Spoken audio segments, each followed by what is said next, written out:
saya Andrea Salanda dengan NIM 1599013. Kali ini di video ini saya dan teman-teman saya itu akan menjelaskan tentang basic controller.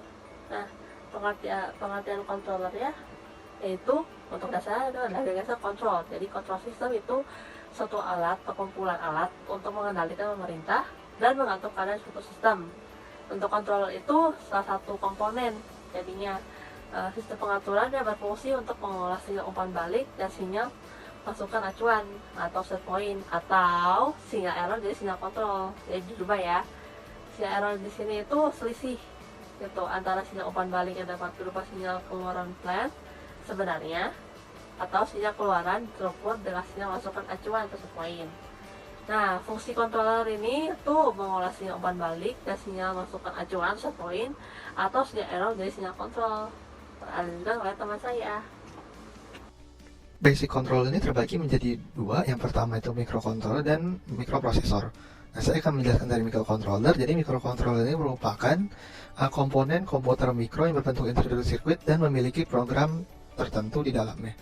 Nah, terus komponen microcontroller ini juga mirip seperti komputer biasa atau PC. Nah, kemudian fungsinya itu ada 5 dari microcontroller. Yang pertama itu ada pembangkit osilasi, yaitu membuat program menjadi lebih efisien dan sederhana. Yang kedua itu timer dan counter, jadi melakukan pekerjaan sesuai waktu dan periode yang diberikan. Kemudian yang ketiga itu converter, yaitu mengubah sinyal input analog menjadi sinyal input digital dan sebaliknya.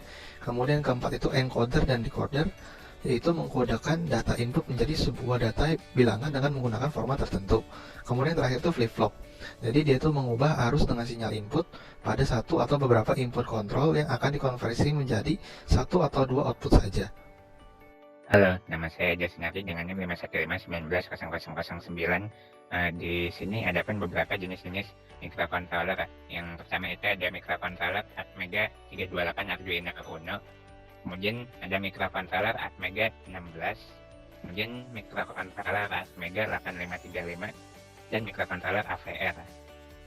Kemudian kita masuk ke bagian-bagian microcontroller. Yang pertama ada CPU atau Central Processing Unit.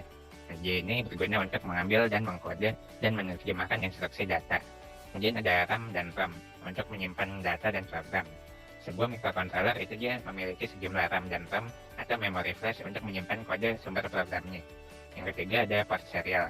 Ini menyediakan berbagai antarmuka serial antar microcontroller dan peripheral lain seperti port paralel. Kemudian yang keempat ada timer dan counter. Pengatur waktu atau timer dan penghitung atau counter menyediakan semua fungsi pengaturan waktu dan perhitungan di dalam microcontroller. Kemudian ada port input atau output. Ini digunakan untuk mendorong atau menghubungkan berbagai perangkat seperti LCD, LED, printer, memori, dan perangkat input atau output lainnya ke microcontroller. Selanjutnya akan dijelaskan oleh teman saya. Nama saya Berbudi Wicaksono dengan NIM 515200009. Berikutnya bagian-bagian microcontroller. Yang pertama, Special Function Block. Beberapa port tambahan untuk melakukan operasi khusus pada sistem robot 3. Yang kedua ada Interrupt Control, yaitu menyediakan interrupt internal dan eksternal pada program kerja. Yang ketiga ada Analog to Digital Converter, yaitu konverter ADC digunakan untuk mengubah sinyal analog ke bentuk digital. Yang keempat ada Digital to Analog Converter, DAC mengubah sinyal digital menjadi format analog. Lalu kelebihan dan kekurangan microcontroller. Yang pertama, kelebihan microcontroller. Yang pertama, dapat berfungsi sebagai mikrokomputer tanpa komponen digital tambahan. Yang kedua, dapat diprogram untuk melakukan berbagai fungsi. Yang ketiga, dapat dengan mudah dihubungkan dengan port RAM, ROM, port input, dan port output tambahan. Yang keempat, dapat mengerjakan suatu program dengan cepat. Kekurangannya yaitu yang pertama, strukturnya lebih kompleks daripada mikroprosesor. Yang kedua, hanya dapat mengerjakan program kerja terbatas dalam satu waktu. Yang ketiga, hanya digunakan pada peralatan mikro. Yang keempat, tidak dapat dihubungkan secara langsung dengan perangkat lain yang memiliki daya tinggi. Oke, nah kita masuk ke penerapan dari microcontroller. Terdapat beberapa penerapannya. Yang pertama ada sistem keamanan rumah atau kantor, ada akses pintu RFID, ada engine control unit ECU untuk mengendalikan mesin, ada anti-lock braking system ABS untuk keamanan dalam berkendara, dan ada metal detector system, yaitu sebuah pendeteksi logam, serta masih banyak lagi penerapannya. Terdapat mikroprosesor. Nah, mikroprosesor ini adalah integrated circuit, yaitu sebuah pengontrol atau pengolah utama dalam suatu rangkaian elektronik.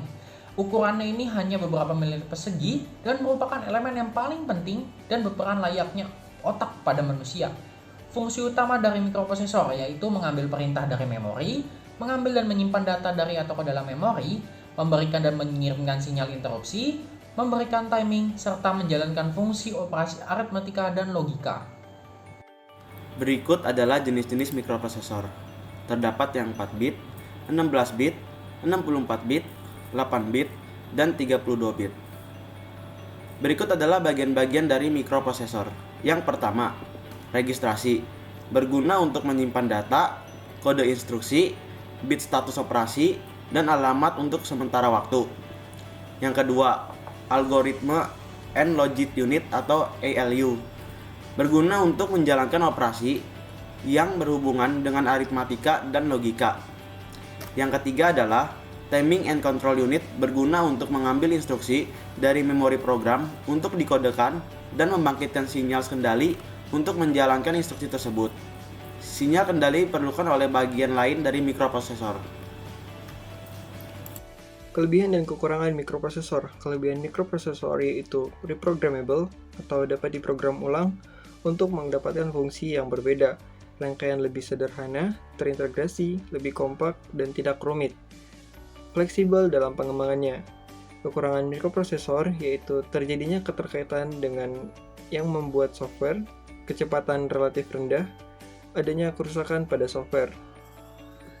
Penerapan mikroprosesor biasanya terdapat pada motherboard komputer, pada EFI, Electronic Fuel Injection, kendaraan mesin bakar, pada sistem pengatur ketepatan cetak dan potong pada mesin pengganda mesin cetak, pada alat pengolah data, pada VCD atau DVD player, untuk komunikasi seperti handphone, peralatan elektronik rumah tangga, alat CNC, dan printer. Kesimpulan yang pertama, basic controller memiliki fungsi yaitu mengelola sinyal feedback dan sinyal masuk acuan atau set point atau sinyal error menjadi sinyal kontrol. Yang kedua, microcontroller dan mikroprosesor memiliki berbagai macam jenis yang masing-masing dapat diimplementasikan ke dalam kehidupan sehari-hari maupun industri. Yang ketiga, dari berbagai macam jenis mikrocontroller yang banyak digunakan adalah mikroprosesor Mega 328 pada Arduino Uno. Mikroprosesor ini paling populer dan cocok untuk pemula karena bersifat open-source, hardware, dan software, modul pendukung yang beragam, serta tersedia library yang banyak. Yang terakhir, mikrocontroller dan mikroprosesor juga dapat dikatakan perangkat komputer mikro yang dikemas dalam suatu chip tunggal atau IC, integrated circuit, dan mempunyai program operasi tertentu di dalamnya. Sekian presentasi dari kelompok kami. Terima kasih.